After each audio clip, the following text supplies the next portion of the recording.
Magandang gabi, Kamisteryo TV. Ako nga po pala si Maylen. Bago ko simulan ang kwentong ito, gusto ko lang sabihin na hindi lahat ng nakikita ng ating mga mata ay totoo. Minsan, ang pinakamalaking halimaw ay hindi yung may sungay, kundi yung nakasuot ng mamahaling barong at may malawak na lupain. Ito ang aking karanasan, ito ang aking kwento. Nagsimula ang lahat noong unang linggo ng Mayo. Mainit ang sikat ng araw pero pagpasok ng sasakyan sa tarangkahan ng mansyon sa isang liblib na baryo dito sa Bulacan, biglang tumayo ang balahibo ko. Ang mansyon ni Mike o Sir Mike, ang bago kong amo. Napakalaki ng bahay. Lumang disenyo na hinaluan ng moderno, pero ang paligid ay puno ng matatandang puno ng mangga at balite na tila nagmamasid sa bawat galaw ko. Dito na po ba tayo, Manong? Tanong ko sa driver. Tumango lang siya pero hindi siya makatingin sa akin ng diretso. Parang may awa sa kanyang mga mata na hindi ko maipaliwanag nung oras na yun. Pagbaba ko, bumungad sa akin si Sir Mike. Matangkad, malinis ang hitsura at mukhang kagalang-galang. Pero ang unang bagay na napansin ko ay hindi ang kanyang ngiti, kundi ang kanyang mga mata, yung tingin niya. Hindi yung tingin ng isang among nagagalak sa bagong katulong. Ramdam ko ang hagod ng kanyang paningin mula sa aking talampakan hanggang sa aking mukha. Parang hinuhubaran niya ako gamit ang kanyang mga mata habang nakatayo ako sa harap ng malaking pinto ng kanyang mansyon. "Welcome to my home, Maylen," sabi niya. Ang boses niya ay malalim, parang may kung anong malagkit na bagay na dumidikit sa pandinig ko. "Sana ay magtagal ka rito, marami tayong gagawin." Inabot niya ang gamit ko at nang magkadikit ang aming mga balat, mabilis ko itong binawi. Napakalamig ng kanyang kamay, kasing lamig ng simoy ng hangin na pumasok mula sa bukana ng pinto kahit patirik na tirik ang araw sa labas. Habang papaakyat ako sa magiging kwarto ko, nilingon ko ang bintana. Ang mga puno sa labas ay tila sumasayaw sa hangin na parang mga kamay na nagbababala. "Umalis ka na," tila bulong ng hangin. Pero kailangan ko ng trabaho. Kailangan ko ng pera para sa pamilya ko sa probinsya. Hindi ko alam, ang paghakbang ko sa loob ng mansyong iyon ang simula ng aking impyerno. At ang simula rin ng isang madilim na katarungang walang sinuman ang makakatakas. Akala ko noong una, sadyang istrikto lang si Sir Mike, na baka dahil sa laki ng mansyong ito sa Bulacan, kailangan talaga ng disiplina. Pero sa ikalawang araw ko pa lang, unti-unti nang nagbabago ang ihip ng hangin. Ang mga ngiti ni Sir Mike ay hindi na parang sa isang amo. Tuwing maglilinis ako ng sala, nararamdaman ko ang kanyang mga mata. Hindi siya nagbabasa ng dyaryo, hindi siya nanonood ng TV. Nakaupo lang siya sa kanyang malaking sofa, hawak ang isang baso ng alak at nakatitig sa akin. "Maylen, ang ganda ng iyong tindig habang nagpupunas ng mga muebles," sabi niya isang hapon. Ang boses niya ay parang bulong na dumidikit sa aking batok. Napahinto ako. Ramdam ko ang panginginig ng aking kamay na may hawak na basahan. "Salamat po, sir," sagot ko nang hindi tumitingin sa kanya. Gusto ko nang tumakbo palabas ng silid na iyon dahil ang tingin niya ay tila humahagod sa bawat kurba ng aking katawan. Isang gabi, habang naghahanda ako ng hapunan, pumasok siya sa kusina. Napakaliit ng espasyo pero mas pinili niyang dumaan sa mismong likuran ko. Kahit maluwag naman ang kabilang panig, naramdaman ko ang init ng kanyang hininga sa aking balikat. Tumigil ang mundo ko. Ang amoy ng kanyang pabango na hinaluan ng alak ay parang sumasakal sa akin. Hindi siya gumagalaw. Nanatili siya sa likod ko ng ilang segundo na parang inaamoy ang aking buhok. "Ang bango mo, Maylen. Parang bulaklak na bagong pitas." Muling bulong niya bago siya tuluyang lumabas ng kusina na tila walang nangyari. Naiwan akong nakatulala sa harap ng kalan. Ang takot na nararamdaman ko ay hindi na biro. Hindi ito guni-guni lang. Ang mansyong ito na dapat ay kanlungan ko ay nagmumukhang hawla. Sa gabing iyon nilock ko ang pinto ng aking kwarto. Pero habang nakahiga ako sa dilim, narinig ko ang mahihinang yabag sa labas ng aking pinto. Huminto ang yabag sa tapat mismo ng aking silid. Sinusubukan niyang buksan ang pinto. Tahimik, walang salita. Ang naririnig ko lang ay ang sarili kong mabilis na tibok ng puso. Doon ko nalaman, ang amo kong kagalang-galang sa paningin ng iba ay isang manyakis na naghihintay lang ng tamang pagkakataon. Ngunit hindi niya alam, may dala rin akong sikreto mula sa aking pinagmulang lalawigan. Kung kaya niyang maging demonyo sa loob ng bahay na ito, kaya ko ring tawagin ang mas madilim na puwersa para protektahan ang aking dangal. Hindi ako nakatulog ng gabing iyon matapos kong marinig ang pagpihit ng doorknob ng aking kwarto. Nanatili akong nakaupo sa gilid ng kama, yakap ang aking mga binti at nakatitig sa pinto. Hinihintay ko kung may susunod pang mangyayari. Pero ang tanging narinig ko ay ang paglayo ng mga yabag ni Sir Mike patungo sa dulo ng pasilyo. Akala ko ay matatapos na doon ang gabi. Pero nang tumama ang 2:00 ng madaling araw, doon ko narinig ang isang bagay na hindi ko inaasahan. Noong una, akala ko ay daga lang. Pero ang tunog ay hindi mabilis. Ito ay mabagal. Tila may mahahabang kuko na kumakalos sa kahoy na kisame sa itaas mismo ng aking ulunan. Sinundan ko ang tunog ng aking paningin mula sa sulok ng kwarto. Dahan-dahang gumalaw ang kaluskos patungo sa gitna. Sino yan? Pabulong kong tanong. Siyempre walang sumagot pero tumigil ang kaluskos. Tulungan mo ako. Napatalon ako sa gulat. Hindi iyon guni-guni.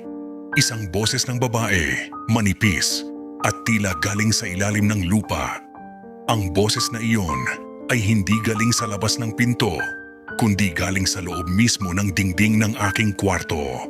Tumayo ako at kinuha ang aking cellphone para gamiting flashlight. Itinapat ko ang ilaw sa itaas ng kisame.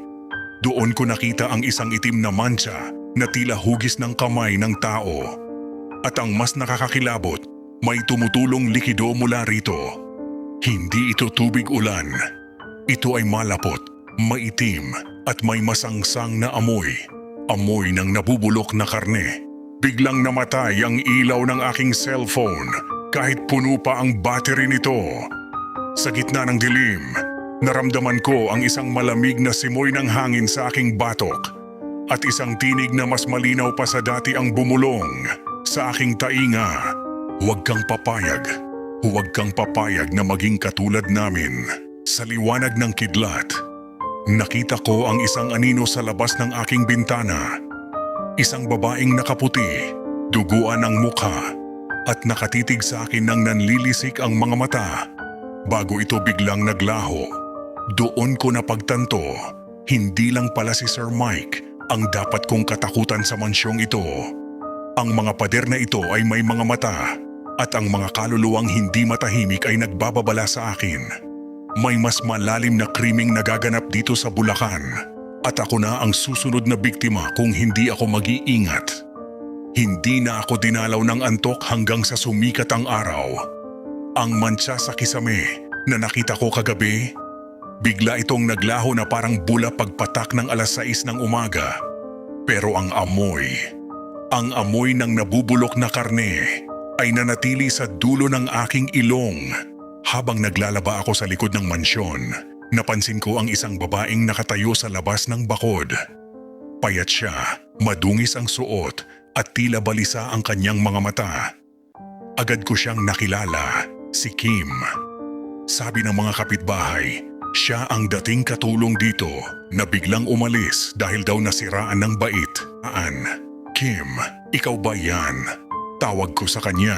Lumapit siya sa bakod pero ang tingin niya ay hindi sa akin kundi sa bintana ng kwarto ni Sir Mike sa itaas. Umalis ka na, Maylen. Habang may oras pa, tumakbo ka na, bulong niya. Ang boses niya ay nanginginig sa takot. Hindi siya tao. Ang nakikita mong mukha niya, maskara lang yan. Kinabahan ako. Anong ibig mong sabihin, Kim? Ano ang ginawa niya sa iyo? Hinawakan ni Kim ang rehas ng bakod ng mahigpit. Hindi lang ako ang biktima niya. Marami kami. Ang mga kaluskos na naririnig mo sa gabi, sila yun. Ang mga babaeng pumasok dito pero hindi na kailanman nakalabas. Kinuha niya ang kanilang dangal. At pagkatapos kinuha niya ang kanilang buhay para sa kanyang mga ritual. Ritual? Tanong ko. Pero bago pa makasagot si Kim, nakita ko ang paggalaw ng kortina sa kwarto ni Sir Mike.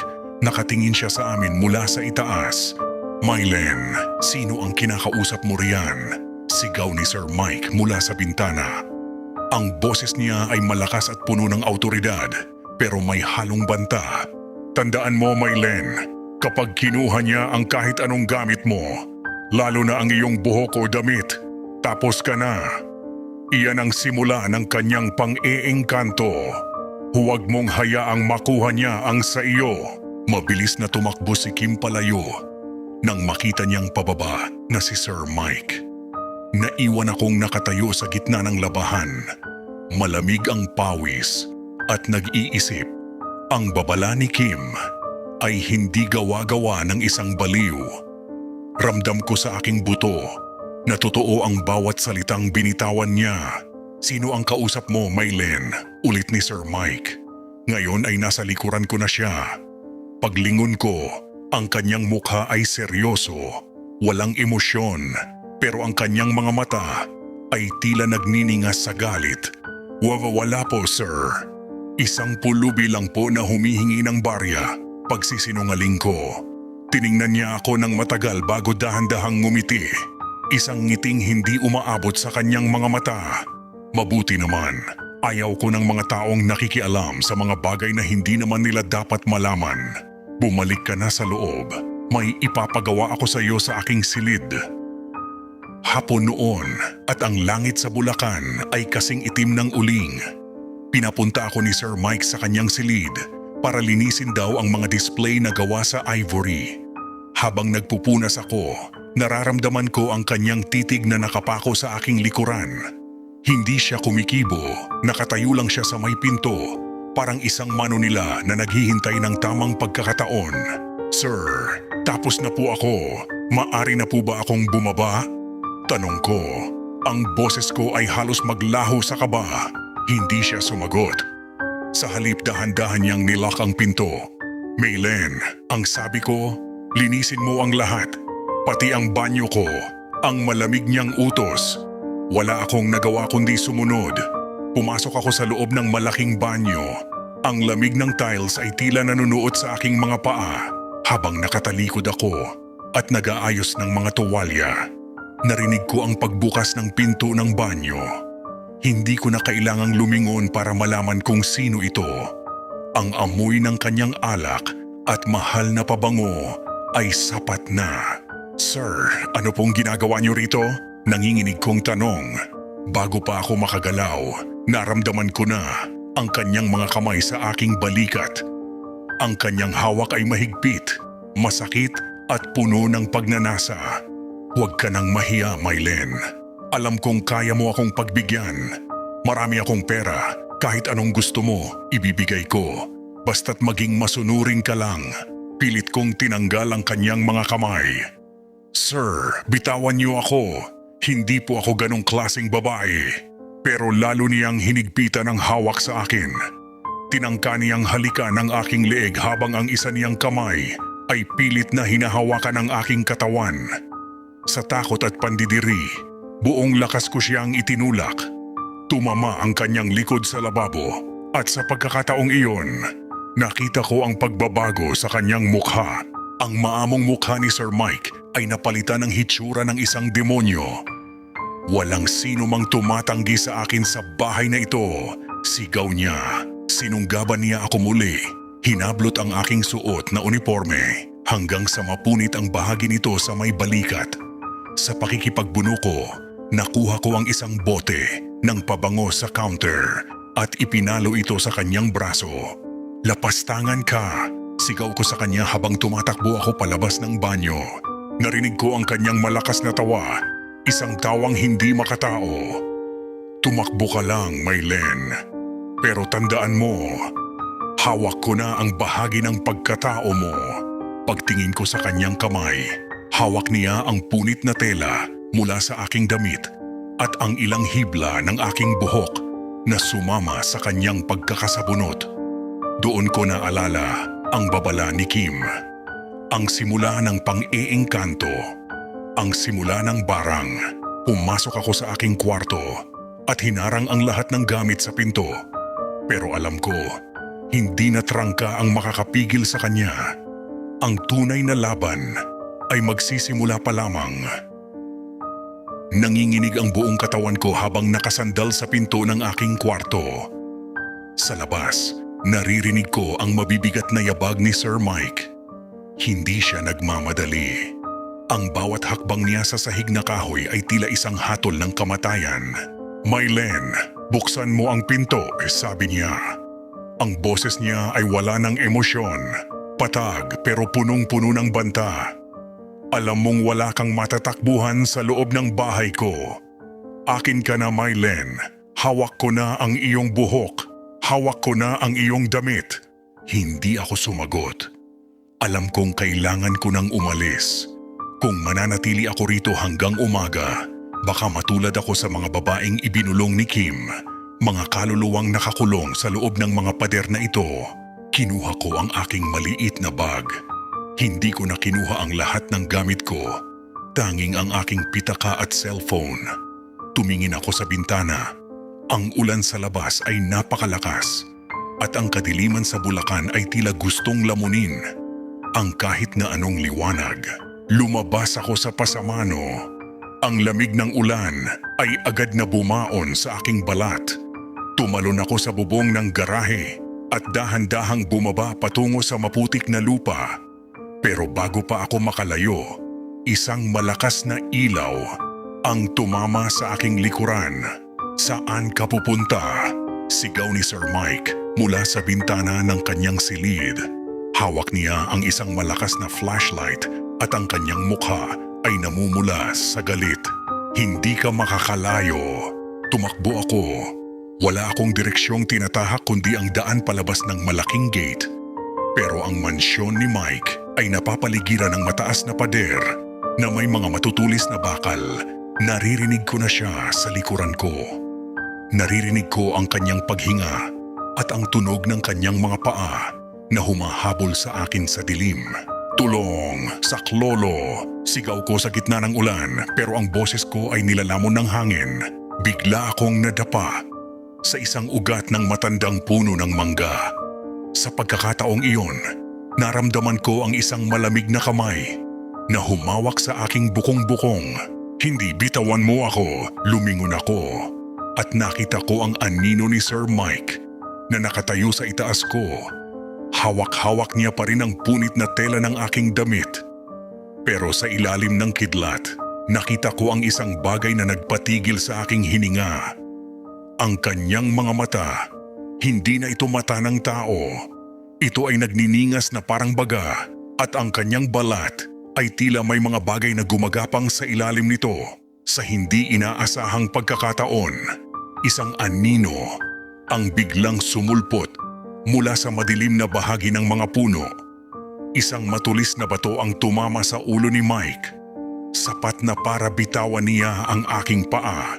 Takbo, Maylen, takbo! Isang boses ang nag-utos sa akin, si Kim. Hindi na ako lumingon pa.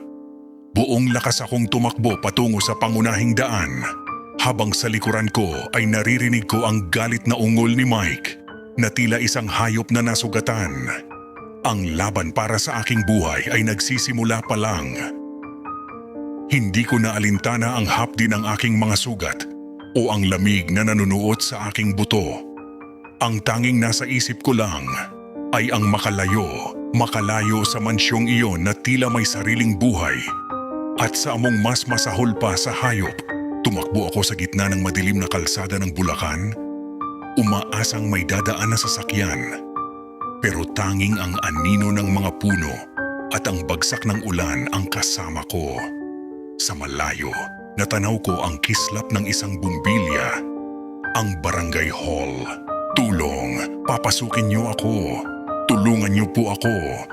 Sigaw ko habang hinahampas ang pinto. Bumukas ang pinto at bumungad sa akin ang isang tanod. Nagulat na gulat sa hitsura ko. Basang-basa, punit ang damit at puno ng putik ang mukha. Ilang sandali pa ay lumabas ang isang lalaking may katandaan na, pero bakas ang awtoridad sa mukha. Ang barangay captain. Anong nangyari sa iyo, iha? Bakit ganyan ang ayos mo? Tanong ng kapitan habang binabalutan ako ng isang lumang kumot. Si Sir Mike po, ang amo ko sa mansyon. Pinagtangkaan niya po ako. At may iba pa siyang ginagawa doon. May mga babaeng nawawala, kapitan. Tulungan niyo po ako. Biglang naghari ang katahimikan sa loob ng maliit na opisina. Napansin ko ang pagtinginan ng mga tanod. Ang kaninang pag-aalala sa mukha ng kapitan ay napalitan ng isang kakaibang ekspresyon. Takot. Iha, alam mo namang malakas ang impluensya ni Mike rito sa ating bayan. Malaki ang naitutulong niya sa mga proyekto natin. Sigurado ka ba sa mga paratang mo? Kitang-kita niyo po ang kalagayan ko. Punit ang damit ko, hinabol niya ako sa dilim. May saksi po ako, si Kim. Nang mabanggit ko ang pangalan ni Kim, lalong namutla ang kapitan. Si Kim, ang balaw na babaeng pag-alagala.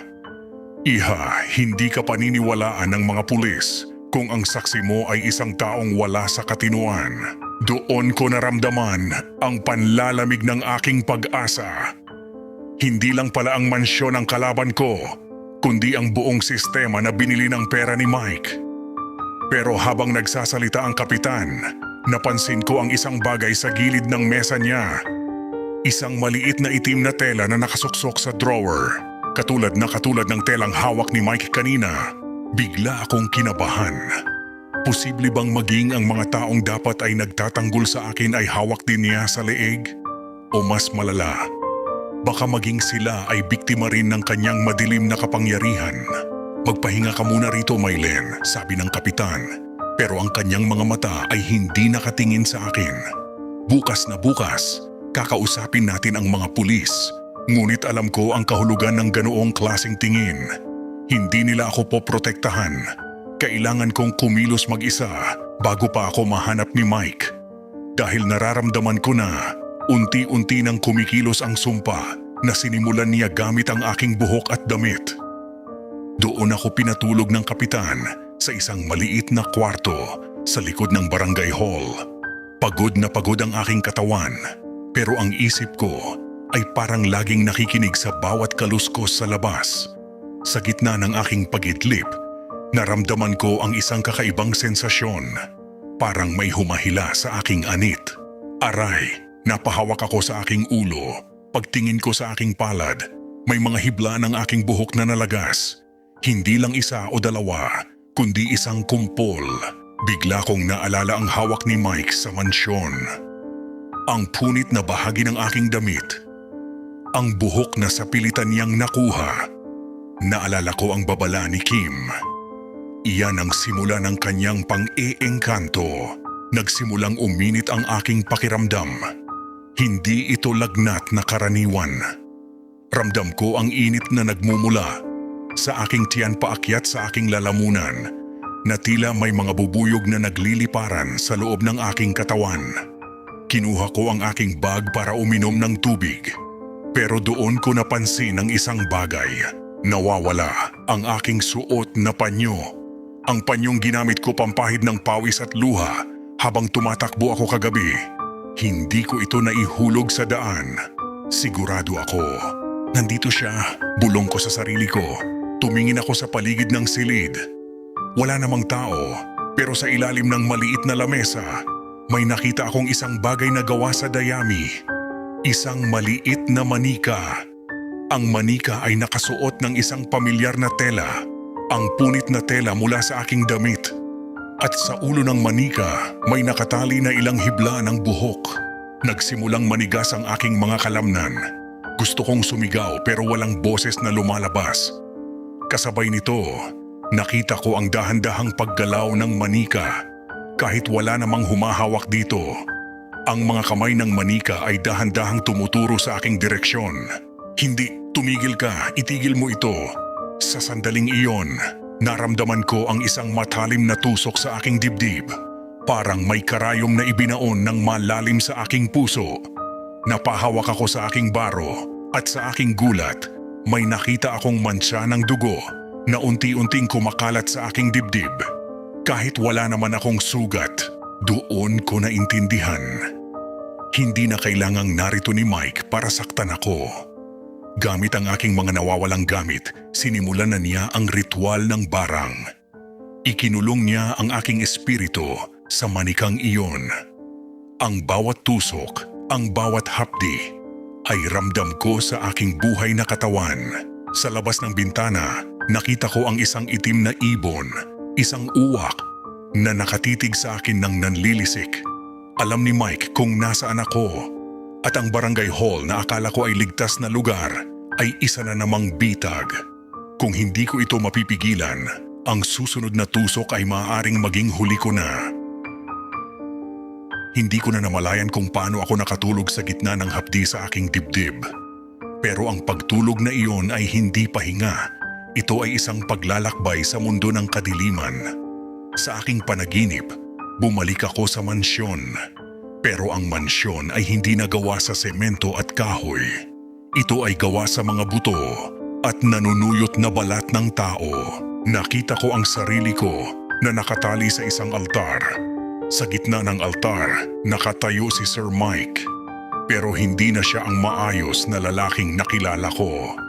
Ang kanyang mukha ay nahuhulog at sa bawat patak ng kanyang pawis, may lumalabas na mga uod. Ito ang iyong kapalaran, Mylen, sabi niya sa aking panaginip. Ang boses niya ay tila nanggagaling sa loob ng isang kabaong. Ang iyong dugo ang magpapatuloy ng aking lakas. Biglang may lumitaw na isang itim na anyo. Sa likuran niya, isang nilalang na walang mukha, puro anino lang. Ito ang usog o ang espiritong katulong ni Mike sa kanyang pangkukulam. Dahan-dahang lumapit ang anino sa akin at ipinatong ang kanyang malamig na kamay sa aking noo. Huwag bitawan niyo ako.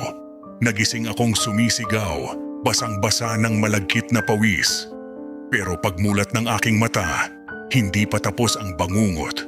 Ang buong paligid ko ay tila umiikot. Ang puting pader ng barangay hall ay unt-unting nagiging kulay abo. Sinubukan kong tumayo pero agad akong natumba.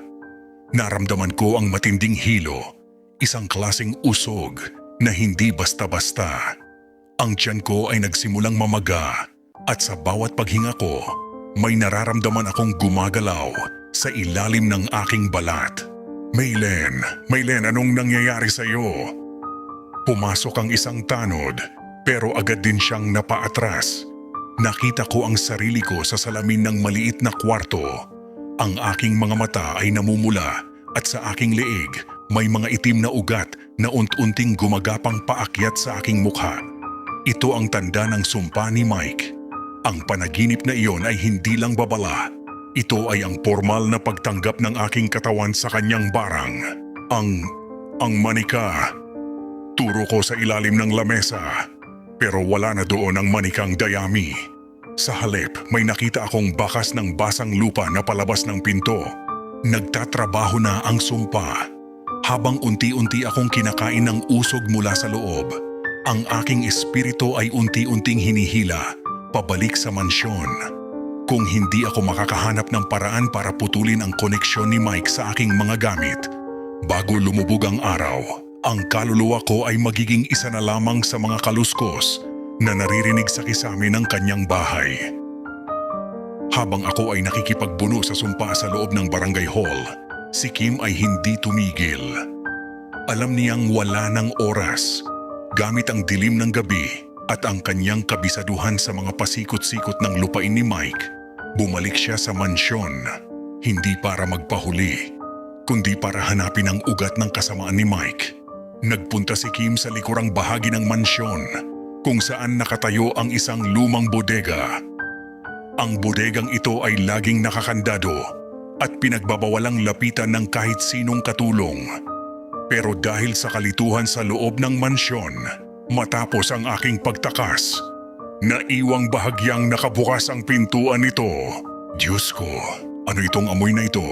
Pagpasok ni Kim, bumungad sa kanya ang isang amoy na mas masahol pa sa patay na daga. Sa gitna ng bodega, may isang malaking altar na nababalutan ng itim na tela. Sa paligid nito, may mga kandilang kulay itim na tila hindi nauubos. Nang itaas ni Kim ang isang lampara, nakita niya ang nakakapanghilakbot na katotohanan. Sa itaas ng altar, nakahilera ang mga manika. Hindi lang isa, kundi 12 ng manikang dayami. Ang bawat manika ay may nakatali na piraso ng damit at kumpol ng buhok. Ito si Lita, ito si Rosa, ito yung mga nawawalang katulong. Sa gitna ng mga manikang iyon, nakita ni Kim ang isang bagong gawang manika. Ito ay nakasuot ng punit na tela mula sa aking uniforme. Ang manika ay nakatusok ng mga kalawanging pako sa bahagi ng dibdib at tiyan kung saan nararamdaman ko ang hapdi. Pero hindi lang iyon ang nakita niya. Sa ilalim ng altar, may mga garapon na naglalaman ng mga likidong madidilim. Sa loob ng mga garapong iyon, may mga lumulutang na bahagi ng katawan ng tao, mga daliri, mga kuko at mga mata. Ito ang pinagkukunan ng lakas ni Mike. Ginagamit niya ang bahagi ng mga biktima niya para sa kanyang ritual ng barang upang manatiling makapangyarihan at hindi tumatanda. Sino ang nariyan? Isang boses ang umalingaw-ngaw mula sa pinto ng bodega. Si Mike. Hawak niya ang isang itim na tungkod at ang kanyang mga mata ay nanlilisik sa galit nang makita si Kim. Akala mo ba makakatakas ka muli, Kim? Ngayong alam mo na ang sikreto ng aking bodega, hinding-hindi ka na makakalabas dito ng buhay. Nagtangkang tumakas si Kim, pero sa pagkakataong ito, mabilis si Mike. Hinawakan niya si Kim sa leeg, pero bago pa man siya masakal ng tuluyan, nakita ni Kim ang isang pagkakataon. Hinablot niya ang manikang may aking buhok at buong lakas itong itinapon sa naglalagablab na itim na kandila. Nang madarang sa apoy ang manika, hindi ako ang nasaktan, kundi si Mike. Napabitaw siya kay Kim habang sapu-sapo ang kanyang dibdib na tila nasusunog. Ito ang unang pagkakataon na tumalab ang sarili niyang mahika laban sa kanya. Habang nagkakagulo sa bodega ng mansyon sa Bulacan, sa isang malayong baryo sa probinsya, nagising ang aking Lola Idang. Siya ang kinikilalang manggagamot at bihasa sa mga sinaunang ritual ng aming pamilya. Hindi ko siya tinawagan, pero sa dugo namin, dumadaloy ang babala. Alam niya, ramdam niya na ang kanyang apo ay unti-unting kinakain ng isang maitim na sumpa. May nagtatangka sa buhay ng aking dugo, bulong ni Lola Idang habang naglalatag ng isang banig sa gitna ng kanilang dampa. Isang nilalang na gumagamit ng madilim na sining para sa sariling pagnanasa. Hindi mo kilala ang kinalaban mo, Mike. Kumuha si Lola Idang ng isang mangkok na tanso at pinuno ito ng tubig alat. Naglagay siya ng 7 butil ng itim na paminta at isang piraso ng tuyong balat ng ahas. Ito ang panangga at ang panimula ng ganti. Sa bawat bigkas ni Lola Idang ng mga salitang galing pa sa aming mga ninuno, ang usok mula sa kanyang insenso ay hindi pa itaas ang lipad, kundi gumagapang ito sa sahig patungo sa direksyon ng Bulacan. Kung ano ang kinuha mo, siyang ibabalik ko, sigaw ni Lola Idang. Kumuha siya ng isang matalim na balisong at hiniwa ang sariling palad. Pinatulo niya ang kanyang dugo sa mangkok. Ang dugo ni Maylen ay dugo ko. Ang sakit niya ay sakit mo. Ang sumpa mo ay magiging sarili mong bilanggo. Biglang lumakas ang hangin sa paligid ng dampa. Ang mga aso sa labas ay nagsimulang mag-alulungan na parang may nakikitang mga espiritu. Sa puntong iyon, ang koneksyon ng barang ay binaligtad ni Lola Idang. Ang manikang dayami na hawak ni Mike ay hindi na si Maylin ang kinakatawan, kundi ang sariling kaluluwa ni Mike Sa barangay hall, bigla akong napabangon. Ang itim na ugat sa aking leeg ay dahan-dahang naglaho. Ang bigat sa aking dibdib ay napalitan ng isang kakaibang init. Isang proteksyon na alam kong galing sa aking pinagmulan. Nararamdaman mo na ba, Mike? Bulong ko sa hangin. Ang kinuha mo sa akin ay babalik sa iyo ng 100 ulit. Sa kabilang panig, sa loob ng bodega, napaluhod si Mike. Ang kanyang mga kuko ay nagsimulang mangitim at malagas. Ang kanyang balat na dati ay makinis at mukhang bata ay nagsimulang maging kulay abo at bumabaho. Ang tunay na barang ay nagsisimula pa lang at sa pagkakataong ito, wala siyang altar na makakapigil sa bagsik ng katarungang galing sa kalikasan.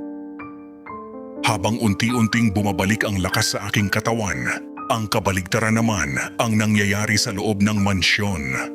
Ang sumpa na binaliktad ni Lola Idang ay tumama kay Mike nang may puwersa ng isang humahagupit na bagyo. Ang katarungan ay hindi laging dumarating sa pamamagitan ng posas. Minsan, ito ay naniningil sa pamamagitan ng bawat hibla ng iyong laman. Napasigaw si Mike nang maramdaman niya ang unang alon ng pagdurusa. Sa harap ng salamin sa kanyang silid, nakita niya ang sariling pagkaagnas. Ang kanyang mga mata na dati ay puno ng pagnanasa, ngayon ay naglalabas ng nanilaw-nilaw na nana. Anong nangyayari sa akin? Ang aking balat, ang aking mukha. Hinawakan niya ang kanyang pisngi, pero sa isang kumpas lang, isang piraso ng kanyang laman ang sumama sa kanyang kamay. Walang dugo, puro uod lang ang gumagapang sa ilalim nito. Ang bawat uod ay tila may dalang lason na sumisipsip sa kanyang natitirang lakas. Sinubukan niyang lumapit sa kanyang altar para gumawa ng kontraritual. Pero ang bawat hakbang niya ay nag-iiwan ng bakas ng maitim at mabahong likido. Ang mga manikang dayami sa paligid niya ay tila tumatawa ng mahina. Isang tawang naririnig lang sa loob ng kanyang isipan. Ang mga kaluluwa ng mga babaeng minaltrato niya ay nagtitipon-tipon na sa dilim. Pinapanood ang kanyang paghihirap. Hindi lang pisikal na sakit ang nararamdaman niya. Bawat sampal, bawat takot, at bawat pagmamakaawa na binaliwala niya noon ay bumabalik sa kanya bilang isang matalim na tusok sa kanyang kaisipan. Hindi siya makatulog dahil sa tuwing pipikit siya, nakikita niya ang mukha ni Lola Idang na nagdidikdik ng mga sangkap na tila sariling buto ni Mike ang dinudurog. "Maawa kayo, itigil niyo na ito," sigaw ni Mike sa walang tao. Pero ang tanging sumagot ay ang tunog ng sarili niyang kuko na nalaglag sa sahig.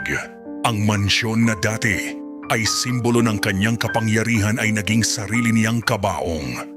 Ang amoy ng nabubulok na karne na naramdaman ko noong unang gabi ko rito, ngayon, nanggagaling na iyon sa mismong katawan niya. Ito ang bayad sa paglapastangan sa dangal ng iba. Ang mabulok habang dilat ang mga mata at buhay ang pakiramdam. Hindi na nakapagpigil ang barangay captain. Sa takot na madamay siya sa anumang sumpa o krimen na bumabalot sa mansyon, tinawagan na niya ang mga pulis sa bayan. Kasama ako, lulan ng isang patrol car, bumalik kami sa lugar kung saan nagsimula ang aking impyerno. Pero sa pagkakataong ito, hindi na ako ang biktima. Ako na ang saksi ng kanyang pagbagsak. "Dito po, officer," turo ko sa malaking gate. Ang mansyon ay tila mas madilim pa kaysa sa dati. Walang kahit isang ilaw na nakabukas at ang amoy ng pagkabulok ay umaabot na hanggang sa kalsada. Kahit ang mga batikang pulis ay napahawak sa kanilang mga ilong. "Sir Mike, buksan niyo ang pinto. Pulis ito, may dala kaming search warrant." Walang sumasagot. Gamit ang isang ram, pinilit ng mga pulis na buksan ang pinto. Pagpasok namin, bumungad ang isang tanawing hindi malilimutan ng sinumang naroon. Ang sala na dati ay napakalinis ay puno na ngayon ng mga itim na langaw. Ang mga mamahaling muebles ay nababalutan ng isang malagkit at maitim na likido. "Hanapin ang suspect, siguraduhing ligtas ang bawat sulok," utos ng hepe. Habang naglalakad ang mga pulis sa pasilyo, naririnig namin ang isang mahinang kaluskos sa itaas. Isang tunog ng pagkaladkad ng mabigat na bagay. Sinundan namin ito patungo sa kwarto ni Mike. Nang sipain ng pulis ang pinto, ang tumambad sa amin ay hindi na mukhang tao, si Mike. Nakasubsob sa sahig, pilit na gumagapang patungo sa kanyang altar. Ang kanyang barong ay punit-punit na, at ang kanyang balat, Diyos ko, ang kanyang balat ay tila natutunaw na parang kandila. Ang mga uod ay malayang lumalabas sa kanyang mga sugat sa likod. Huwag kayong lalapit, halinghing ni Mike, pero wala siyang lakas. Nang tangkain ng isang pulis na pusasan siya, sumigaw si Mike sa matinding sakit dahil ang bawat hawak sa kanyang balat ay nagdudulot ng pagbakbak ng kanyang laman. Sa sulok ng silid, nakita ng mga pulis ang mga ebidensya, ang mga gamit ng mga babaeng nawawala, ang mga larawan at ang altar ng pangkukulam. Hindi na kailangan ng maraming tanong. Ang mansyong ito ay hindi lang bahay. Ito ay isang libingan ng mga dangal na kinitil ni Mike. Posas na yan, sabi ng hepe, habang ang kanyang mukha ay puno ng pandidiri at sindak. Dadalhin natin siya sa hospital sa ilalim ng police custody. Pero sa tingin ko, hindi na batas ng tao ang nagpaparusa sa kanya ngayon. Dinala si Mike sa ospital, ngunit ayon sa mga balita, maging ang mga doktor ay hindi makalapit sa kanya. Ang amoy na lumalabas sa kanyang katawan ay hindi nakayanan ng kahit anong kemikal o pabango. Kaya naman, sa hindi maipaliwanag na utos ng tadhana, ibinalik siya sa mansyon upang doon bantayan habang hinihintay ang paglilitis. Ngunit alam naming lahat, hindi siya binantayan ng mga pulis, kundi ng mga espiritong kanyang ginambala. Tuwing sasapit ang 3:00 ng madaling araw, ang katahimikan ng Bulacan ay binabasag ng isang tunog na nagpapatayo ng balahibo ng mga naninirahan malapit sa mansyon. Hindi ito sigaw ng tao. Ito ay isang halinghing, isang mahaba, paos at nangangalit na tunog na tila nagmumula sa lalamunan ng isang hayop na unti-unting kinakatay. Ang mga tanod na nagbabantay sa labas ng gate ay hindi na makatagal. Sabi nila, naririnig nila ang pagkaladkad ng mga kadena sa loob kahit wala namang nakakadena doon. At ang pinaka nakakakilabot, ang tinig ni Mike ay nagbabago-bago. Minsan, boses ito ng isang matandang babae. Minsan naman ay boses ng isang bata. Ang mga boses ng kanyang mga naging biktima. Maylen, tulungan mo ako.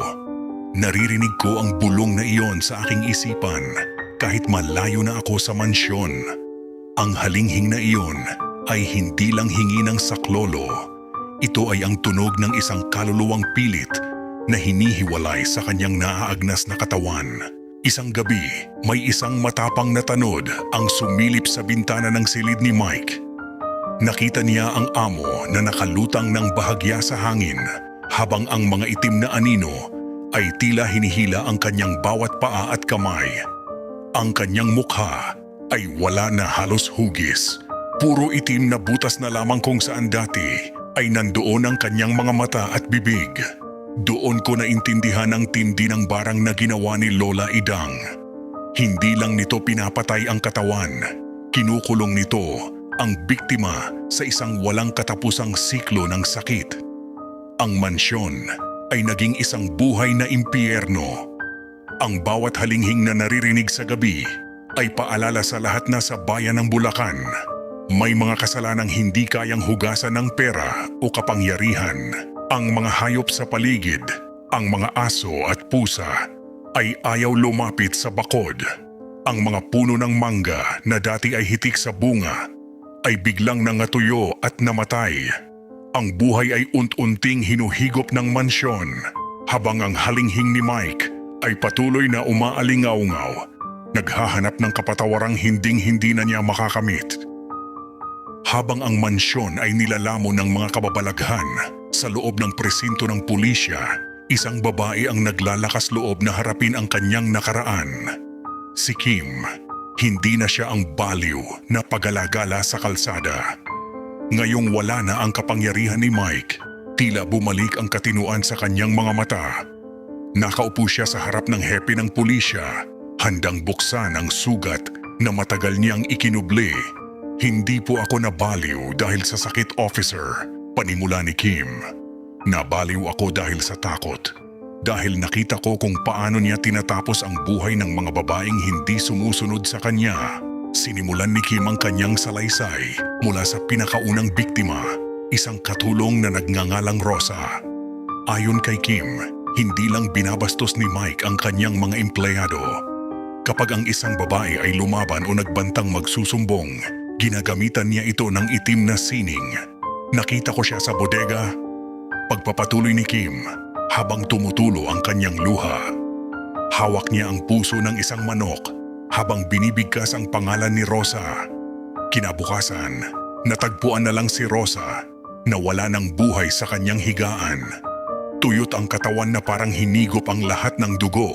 Inamin din ni Kim na siya ang nagbaon ng ilang gamit ng mga biktima sa ilalim ng mga puno ng balite sa likod ng mansyon.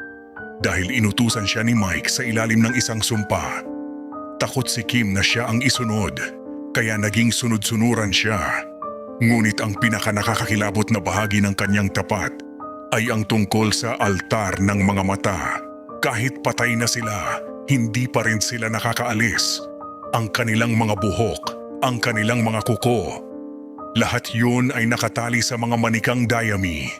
Iyon ang dahilan kung bakit marami ang nawawala, pero walang nahahanap na bangkay. Ang mansyon mismo ang naglilibing sa kanila. Nagkatinginan ang mga pulis. Ang lahat ng mga cold cases o mga kaso ng nawawalang babae sa Bulacan nitong nakaraang 10 taon ay unt-unting nagkakaroon ng kasagutan.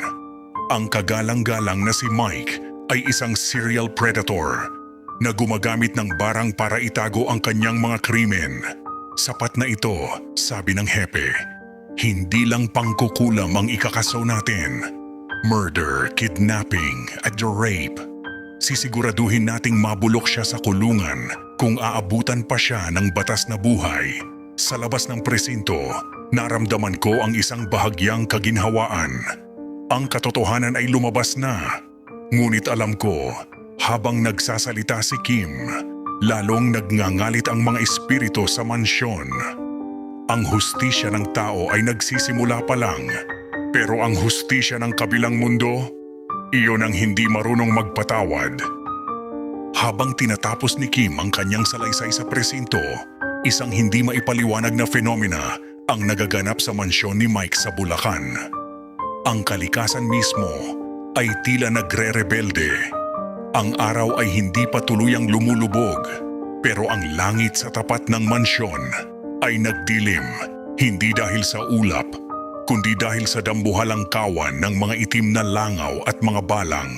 Ang mga pulis na nakabantay sa labas ay napilitang pumasok sa loob ng kanilang mga sasakyan. Ano ba ito? Saan nanggagaling ang mga ito? Sigaw ng isang tanod. Ang mga insekto ay tila may iisang layunin. Pasukin ang kwarto kung nasaan ang naaagnas na si Mike. Sa loob ng silid, ang halinghing ni Mike ay napalitan ng mga impit na tili. Ang mga ipis na kasing lalaki ng hinlalaki ay nagsimulang lumabas mula sa mga siwang ng dingding. Hindi sila basta-basta gumagapang sa sahig. Diretso sila sa kama ni Mike. Gumagapang sila sa kanyang mga sugat. Pumapasok sa kanyang ilong at nagkukumpulan sa kanyang nakabukang bibig. Ito ang pinakamalupit na bahagi ng barang ni Lola Idang. Ang katawan ng biktima ay nagiging bahay ng mga insekto habang buhay pa ito. Ramdam ni Mike ang bawat kagat, ang bawat paggapang sa loob ng kanyang lalamunan. Pero hindi niya ito maipaalis dahil ang kanyang mga kamay ay naninigas na parang kahoy. Alisin niyo sila. Parang awa niyo na.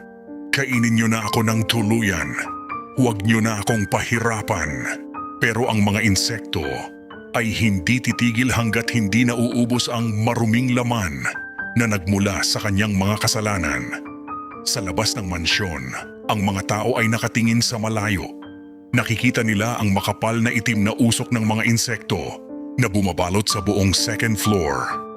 Ang amoy ng asupre at nabubulok na karne ay naging singaw na nakakalason sa paligid. Dito ko napagtanto, ang barang ay hindi lang basta pangkukulam. Ito ay ang paniningil ng lupa at ng hangin sa isang taong umabuso sa kanyang kapwa. Ang bawat insekto ay kumakatawan sa isang patak ng luhang idinalangin ng mga babaeng binastos niya. Ang bawat kagat ay kabayaran sa bawat hapdi na idinulot niya. Nang tumigil ang ugong pagkalipas ng isang oras, ang mansyon ay muling binalot ng isang nakakabinging katahimikan. Ang mga pulis ay dahan-dahang lumabas para tingnan ang kalagayan ng suspek. Ngunit ang nadatnan nila ay isang mic na halos wala ng balat. Isang buhay na kalansay na pilit pa ring humihinga sa gitna ng milyon-milyong patay na insekto. Dahil sa kritikal na kondisyon ni Mike at sa panganib na dala ng mga insekto sa ospital, napagpasyahan ng mga autoridad na dalhin muna siya sa barangay hall para sa isang pansamantalang kustudiya bago ang formal na paglilipat sa selda ng munisipyo. Pero ang balita tungkol sa kanyang tunay na pagkatao at sa mga krimen niya ay mabilis na kumalat sa buong Bulacan.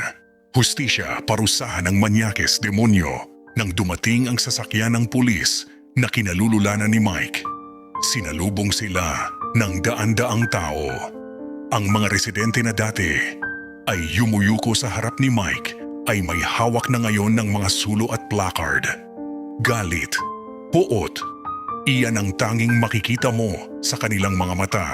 Pilit na nilabas ng mga pulis si Mike mula sa sasakyan para ipasok sa barangay hall. Pero nang makita ng mga tao ang kanyang hitsura, natahimik ang lahat sa sindak. Hindi na siya mukhang tao. Ang kanyang katawan ay nakabalot sa benda pero lumalagos pa rin ang maitim na nana. Ang kanyang balat ay tila uling na naaagnas at bawat hakbang niya ay sinusundan ng amoy ng kamatayan. Nang tumingin siya sa mga tao, ang kanyang natitirang mata ay tila nagmamakaawa, hindi para sa hustisya, kundi para sa kamatayan. Iyan ba ang makapangyarihang si Mike? Sigaw ng isang matanda. Tingnan niyo ang sinapit niya. Iyan ang ganti ng langit. Sa gitna ng kaguluhan, biglang humiwalay ang mga tao. Isang babae ang lumapit. Ako. Naglakad ako ng dahan-dahan hanggang sa magkaharap kaming dalawa. Sa bukana ng barangay hall, Sir Mike, tawag ko sa kanya. Tumingala siya sa akin, nanginginig ang kanyang mga labi na wala ng balat. Sabi mo noon, hawak mo ang pagkatao ko dahil sa buhok at damit na kinuha mo. Pero tingnan mo ang sarili mo ngayon. Sino sa atin ang tunay na bilanggo? Biglang umihip ang isang malakas na hangin sa loob ng barangay hall. Ang mga suot na kwintas at anting-anting ng ilang matatanda ay biglang uminit. Alam namin, ang mga biktima ni Mike ay narito rin kasama namin sa silid na iyon. Nanonood sa kanyang pagbagsak. Sinubukang magsalita ni Mike pero dugo lang ang lumabas sa kanyang bibig. Sa huling pagkakataon, bago siya tuluyang ipasok sa loob ng selda, nakita ko ang anino ni Lola Idang sa likuran niya, isang itim na anino na may hawak na gunting, tila handa ng gupitin ang huling hibla ng kanyang buhay. Gabi na nang payagan ako ng hepe na lumapit sa selda ni Mike.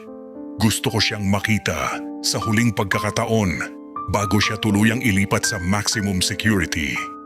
Ang selda ay madilim, tanging ang liwanag lang mula sa pasilyo ang nagbibigay ng anino sa kanyang nangangalit na anyo.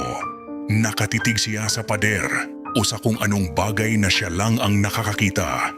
Nang marinig niya ang aking mga yabag, dahan-dahan siyang lumingon. Ang kanyang mukha ay parang isang maskarang natutunaw. Wala ng ilong at ang kanyang mga labi ay tila pinagtagpi-tagping tuyong balat.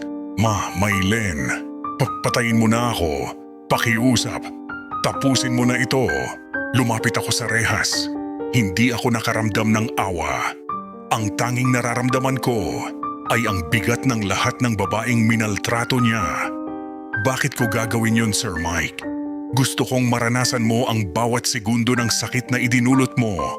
Gusto kong maramdaman mo kung paano mawalan ng dangal, kung paano mabulok habang humihinga. Yung mga kaluluwa sa bodega, yung mga manikang dayami. Lahat sila ay nandito na, Mike. Hindi mo ba sila naririnig? Sila ang humihila sa iyong balat gabi-gabi. Sila ang bumubulong sa iyong tainga tuwing susubukan mong pumikit. Biglang nanlisik ang kanyang natitirang mata. Hindi ako mamamatay. May mga ritual pa ako. Babalik ako. Ngumiti ako sa kanya. Isang ngiting puno ng pait. Ang ritual mo ay wala ng bisa. Sinunog na ni Kim ang altar mo. At ang barang ng lola ko, iyon ang tunay na rehas na hindi mo matatakasan. Kahit lumabas ka pa sa seldang ito, ang iyong katawan ang magsisilbing bilangguan mo hanggang sa huling patak ng iyong dugo. Sa pagkakataong iyon, isang itim na paru-paro ang pumasok sa selda at dumapo sa kanyang sugatang balikat. Napasigaw si Mike sa takot dahil alam niyang iyon ang sundo ng malas. Kinakain na siya ng kanyang sariling kasamaan. Iniwan ko siyang mag-isa sa dilim. Habang papalayo ako, naririnig ko ang kanyang mga kuko na kinakalmot ang semento. Pilit na kumakapit sa buhay na wala na namang halaga. Ang paghaharap na ito ang nagbigay sa akin ng katahimikan dahil alam kong sa bawat paghinga niya, ang hustisya ay unti-unting naniningil. Dumating ang araw na hinintay ng buong Bulacan dahil sa dami ng ebidensyang nakalap sa mansyon at sa matapang na pagtestigo ni Kim, hindi na nagtagal ang paglilitis. Ang korte ay punong-puno ng mga pamilya ng mga nawawalang babae. Lahat ay naghihintay na makita ang pagbagsak ng halimaw. Nang ilabas si Mike mula sa karsel, muling binalot ng bulong at sindakang silid. Nakaupo siya sa isang wheelchair, balot ng makakapal na benda, ang buong katawan dahil ang kanyang balat ay tila ayaw nang kumapit sa buto. Ang kanyang hitsura ay paalala na may mga kasalanang hindi kayang itago ng kahit anong yaman. Sa sala ng paulit-ulit na panghahalay, pagdukot at pagpaslang, ang korte ay hinahatulan ka ng habambuhay na pagkabilanggo nang walang pagkakataon para sa parol. Isang malakas na palakpakan at iyakan ng tuwa ang umalingaw-ngaw sa korte. Hustisya, isang salitang akala ko ay hindi ko na mararanasan noong gabi ng aking pagtakas. Pero habang binabasa ang hatol, napansin ko ang panginginig ni Mike. Hindi dahil sa takot sa selda kundi dahil sa isang bagay na siya lang ang nakakakita sa sulok ng silid ng hukuman. Sa likuran ng mga pulis, nakatayo ang anino ng 7 babae, ang mga biktima ni Mike. Nakatitig sila sa kanya. Ang kanilang mga mukha ay wala ng galit, kundi isang malamig na paghihintay. Alam nila na ang hatol ng korte ay simula pa lamang ng kanyang tunay na parusa. Dinala siya sa isang espesyal na selda sa loob ng pambansang bilangguan. Dahil sa kanyang kondisyon na hindi maipaliwanag ng medisina, walang gustong sumama sa kanyang selda. Pinandidirihan siya ng mga kapwa niya bilanggo. Ang dating amo ng Bulacan ay isa na ngayong basura sa paningin ng mundo. Sa gabi, ang mga gwardya ay tumatangging dumaan sa harap ng kanyang rehas. Sinasabi nila na ang hangin sa tapat ng kanyang selda ay kasing lamig ng yelo at palaging may naririnig na mahinang bulong ng isang matandang babae na nagbabasa ng orasyon. Ang hustisya ng batas ng tao ay naisakatuparan na, pero ang paniningil ng barang ay hindi natatapos sa hatol ng hukom. Ito na ang huling gabi. Ang huling yugto ng isang bangungot na nagsimula sa isang magandang mansyon sa Bulacan. Isang taon na ang nakalipas mula nang mahatulan si Mike. Sa loob ng kanyang madilim na selda, ang kanyang katawan ay hindi na halos makilala. Ang barang ay hindi siya pinatay agad. Pinanatili siyang buhay upang maramdaman ang bawat pag-agnas ng kanyang kaluluwa. 3:00 ng madaling araw, Ang oras ng mga demonyo. Sa loob ng selda, biglang namatay ang kaisa-isang bumbilya.